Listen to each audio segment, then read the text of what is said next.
Hi friends, welcome to Nithya's kitchen. இன்றைக்கி நம்ம கிச்சனில் பார்க்க போகிற ரெசிபி வந்து ரொம்பவும் கிறிஸ்பியான மசால் வடைங்க. இப்போ அதை எப்படி பண்ணுறதுன்னு நம்ம பார்க்கலாம். அதுக்கு முன்னாடி இன்னும் நீங்கள் நித்யாஸ் கிச்சன் சேனலை சப்ஸ்கிரைப் பண்ணலன்னா கீழே இருக்க ரெட் கலர் சப்ஸ்கிரைப் பட்டனை கிளிக் பண்ணிக்கோங்க. உடனே ஒரு பெல் ஐக்கான் வரும், அதையும் கிளிக் பண்ணிக்கோங்க. நாங்கள் போடுற வீடியோஸ் உடனுக்குடன் உங்களை வந்து சேரும். அதுக்கு வந்து பட்டாணி பருப்பு எடுத்துக்கணும். அதை வந்து 3லேருந்து 4 மணி நேரம் ஊற வச்சு வச்சுருக்கேன்.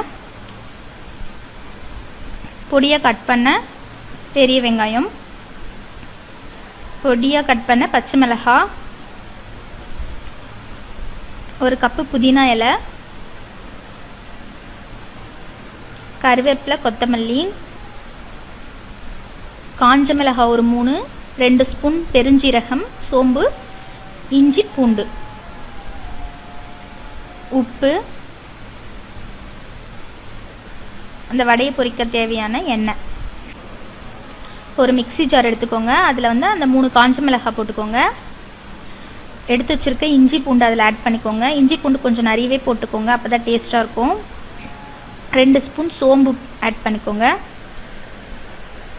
இந்த ரெசிபிக்கு தேவையான அளவு கல்லுப்பு சேர்த்துக்கோங்க. உப்பு கொஞ்சம் ஃபஸ்ட்டு கம்மியாகவே போடுங்க, ஏன்னா வடைக்கு வந்து உப்பு அதிகம் இழுக்காது. ஃபஸ்ட்டே நிறைய போட்டுட்டா உப்பு கரைச்சிரும், அப்புறம் கூட நீங்கள் ஆட் பண்ணிக்கலாம். இப்போ இதெல்லாம் போட்டு ஃபஸ்ட்டு குறைன்னு அரைச்சிக்கோங்க. இந்த அளவுக்கு அரைச்சதுக்கப்புறமா அதில் ஊற வச்சு வச்சுருக்க பட்டாணி பருப்பை ஆட் பண்ணிக்கோங்க.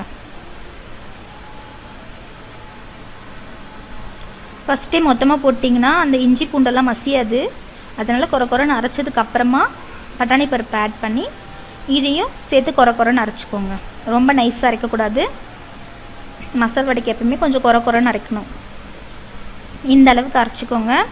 அரைச்சி நல்லா மிக்ஸ் பண்ணி விட்டதுக்கப்புறமா அதை வந்து எடுக்கிறதுக்கு முன்னாடி எடுத்து வச்சுருக்க புதினா இலையை அதில் ஆட் பண்ணி ஒரே ஓட்டி ஆஃப் பண்ணிவிடுங்க. கண்டிப்பாக புதினா இலை போடணுங்க மசால் வடைக்கு. புதினா இலை இருக்கும்போது நீங்கள் இதை ட்ரை பண்ணுங்கள். இல்லைன்னா அந்த பட்டாணி பருப்போட ஃப்ளேவர் வந்து ரொம்ப தெரியும், நல்லா இருக்காது. அதனால் புதினா போட்டு இந்த மாதிரி ஒரே ஓட்டி ஆஃப் பண்ணிக்கோங்க. ரொம்ப அரைக்காதீங்க. ஆஃப் பண்ணி எடுத்து வச்சுக்கோங்க. இதை எடுத்து வச்சதுக்கப்புறமா அதில் பொடியாக கட் பண்ணி வச்சுருக்க வெங்காயத்தை சேர்த்துக்கோங்க. பொடியாக கட் பண்ணியிருக்க பச்சை மிளகாய் எவ்வளோக்கு எவ்வளோ உங்களால் பொடியாக கட் பண்ண முடியுமோ அவ்வளோ பொடியாக கட் பண்ணிக்கோங்க. அப்போ தான் வாயில் மாட்டாது. கருவேப்பிலை, கொத்தமல்லி அதையும் எடுத்து ஆட் பண்ணிவிட்டு நல்லா பிசைஞ்சிக்கோங்க. வெங்காயம், பச்சை மிளகாய் எல்லாம் மிக்ஸ் ஆகிற அளவுக்கு நல்லா அந்த மாவை பிசைஞ்சு வச்சுக்கோங்க. இந்த மசால் வடை நீங்கள் பட்டாணி பருப்பில் ட்ரை பண்ணி பாருங்க, ரொம்ப கிறிஸ்பியாக வரும். உங்களுக்கு பட்டாணி பருப்பு வேணான்னு நினச்சிங்கன்னா கடலை பருப்புலையும் ட்ரை பண்ணலாம். ஆனால் இந்த அளவுக்கு அதில் முறுவலாக வராது. பட்டாணி பருப்புன்னு நீங்கள் மளிகை கடையில் கேட்டிங்கன்னா கொடுப்பாங்கங்க. இந்த மாதிரி மாவை நல்லா மிக்ஸ் பண்ணி வச்சுக்கோங்க. இப்போ அடுப்பில் ஒரு வானல் வச்சு அந்த வடையை வந்து பொரிக்கிறதுக்கு ஏற்ற அளவுக்கு அதில் எண்ணெயை விட்டுக்கோங்க.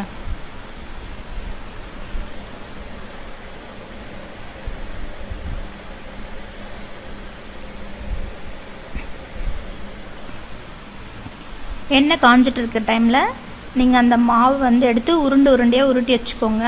உங்களுக்கு எவ்வளோ பெரிய வடை வேணுமோ அந்த சைஸ்க்கு நீங்கள் உருண்டையாக உருட்டி வச்சுக்கோங்க. இந்த மாதிரி உருட்டி வச்சுக்கிட்டால் நமக்கு எண்ணெய் காஞ்ச உடனே வடையை தட்டி போகிறதுக்கு ஈஸியாக இருக்கும். ஸோ அதனால் நீங்கள் வந்து அந்த வடையை உருட்டி வச்சுக்கோங்க.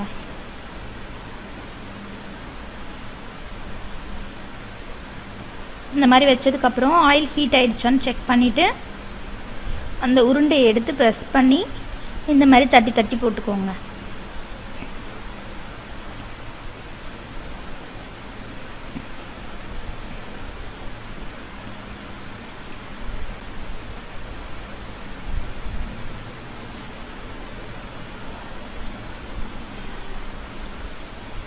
வடையை தட்டி போடும்போது ஆயில் நல்லா ஹீட்டாக இருக்கணுங்க. அதுக்கப்புறமா போட்டதுக்கப்புறம் மீடியம் ஃப்ளேமில் வச்சுக்கோங்க. இல்லைனா வடைலாம் மேலெலாம் வந்து வெந்து கருகுன மாதிரி ஆகிடும், உள்ளே வேகவே வேகாது. அதனால் மீடியம் ஃப்ளேமில் வச்சு அதை நல்லா பொரிச்சு எடுத்துக்கோங்க.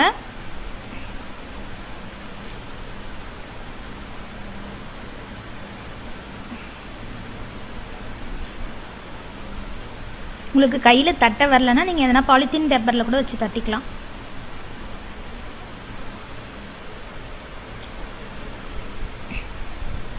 வடையை நல்லா 2 பக்கமும் திருப்பி விட்டு 2 பக்கமும் கிறிஸ்பி ஆகுற அளவுக்கு அதை ஃப்ரை பண்ணுங்கள்.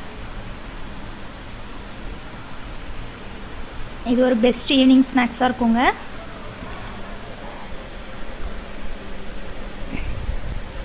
பட்டாணி பருப்பில் இது செஞ்சு பார்த்தீங்கன்னா கண்டிப்பாக கடையில் நம்ம வாங்குறத விட ரொம்ப டேஸ்ட்டாக கிடைக்கும். நம்ம வீட்டிலே ப்ரிப்பேர் பண்ணுறதால ரொம்ப ஹெல்த்தியாகவும் கூட இருக்குங்க.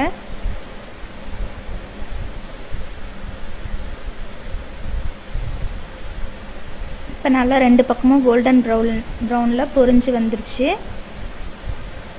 இப்போ நம்ம எடுத்துடலாம்.